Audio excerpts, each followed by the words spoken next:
this is kind of just a random video. It's how does this stuff make sound?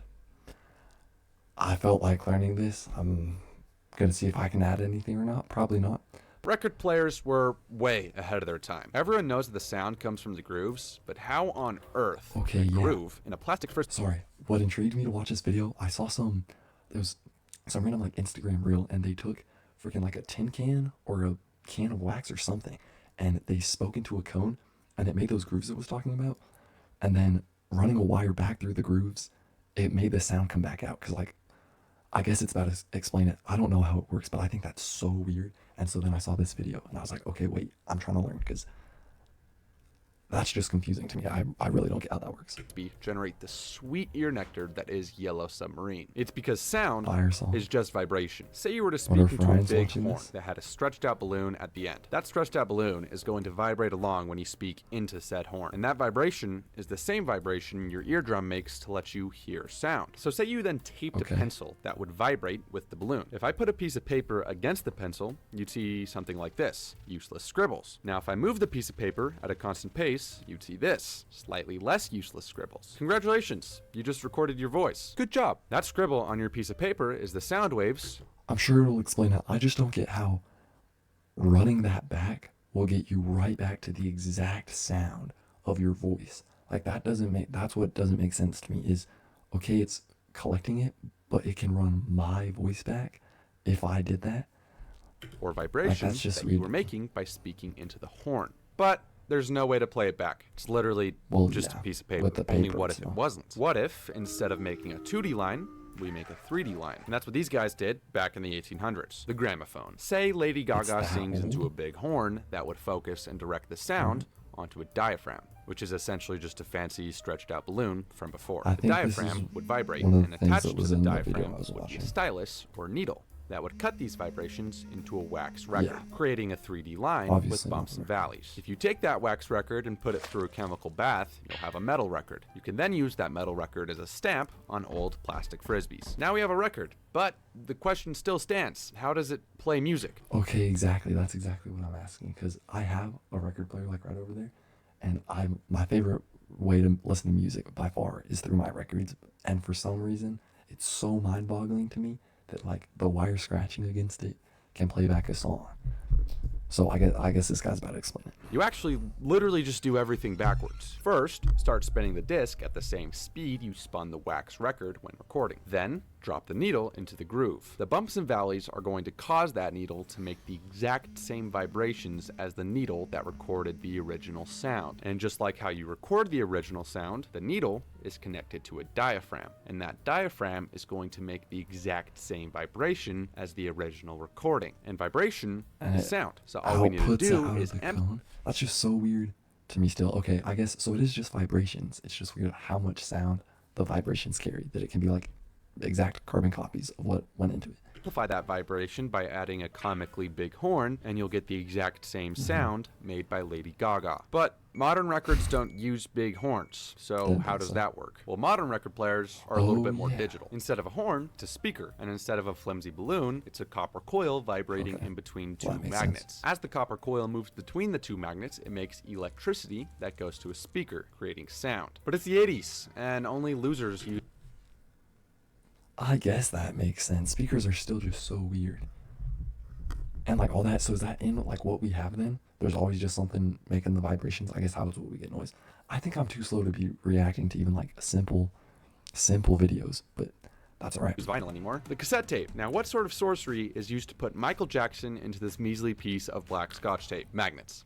The I've answer is had magnets. this question In fact, the before, actual too. process is kind of just a Magnets? futuristic magnetic version of a vinyl. Step 1. Record some music. Say you're Michael Jackson. As Michael Jackson, you aren't going to sing into some big horn. You're going to sing into a microphone. But how can a microphone capture your hee-hees and ha-has? Well, let's get it open. Inside of the microphone, Okay, you'll wait, find a I love this diaphragm video, that low-key. vibrates when you speak into it, just like the balloon. The diaphragm is either connected to a copper coil, Okay, kind of I mean, like a that makes record sense for player where sure. the sound vibrates the coil, sending different strengths of electricity, or the diaphragm is connected to a capacitor, which is basically just a fancy plate. As you speak, the diaphragm moves, and this vibration changes the distance, causing a change in stored energy. I low-key don't know how I went this long without knowing how a microphone works. That makes sense, especially with what he explained before. I mean, I guess. resulting again in different strengths of electricity. Step 2. Magnets. So now we have electricity. How does that Yeah, help? how do the Well, it's easier to magnets think of the go into it? electricity as the pencil in our original example. And Okay. that makes the magnetic tape the paper. The recording head is the point of contact. I'm sure he's about to answer this question, but does the tape have grooves then? Because when people like be tearing it up and stuff in like videos or anything, it just looks like straight black tape. The different strengths of electricity make changes to the magnetic fields on the tape's surface. This creates a little pattern of Really? magnetization that I don't almost know how it exactly does that, replicates the though. original sound wave. But how do we read said magnetization? Well, just like before, I it's the love same this guy. process, but backwards. Put your tape into a boombox and there will be a playback head there too. As the tape passes over the playback head, the changes in the magnetic field on the tape make an electric signal. This is the same electric signal that was made when recording. The electricity is sent to a speaker, which has a diaphragm just like the microphone, creating a big This is so awesome. It's so random. Not even random, but the rubbing tape against magnets can get like exactly what you were saying into a microphone to come back out. I don't think most people are this mind-boggled about making sound, but I've always been curious about this. old vibration. And thus, you hear the sweet harmony that is Michael Jackson. But nobody listens to Michael Jackson, because he is just so 10 years ago. Welcome to the 90s. Now, instead about of a to get frisbee flamed or for that scotch for tape, sure. we use a fat, glorified ring. To record sound onto this fat yeah, ring, we CDs. use a microphone that works as Okay, my prediction is that the vibrations go into the CD. Oh yeah, burning a CD, that's just cutting all the grooves. I guess it's not grooves. I guess it's a lot smaller grooves maybe, because like a scratch can really mess up a CD. Let's see what he has to say about it though. That's my prediction. the same way as before, except this time we take that electricity and convert it into ones and zeros that represent the Oh, original sound wave. I didn't think That's about a lot of words, so how the freak How can zeros and ones replicate my voice though? do we do that? By looking at the voltage. For example, I think if I'm the putting too voltage much is thought this into high, we give it a 1. If it's this low, we give it a 0. Now, using a teeny laser, we put these ones and zeros on a disc, where pit represents a 1. Okay, and so it's not grooves. Are those grooves? Yeah, pits. They could be bumps though. untouched land represents a 0. But these pits and lands are so small, the disc seems smooth. Now, if you put this disc into your crusty 1992 so they're Honda just very Accord, small it's going to for read sure. it also with a laser. This laser bounces off the CD. If there's a pit, it bounces a bit differently and writes down a 1. If there's a land, it bounces the same and writes down a 0. But how do these ones and zeros magically become music?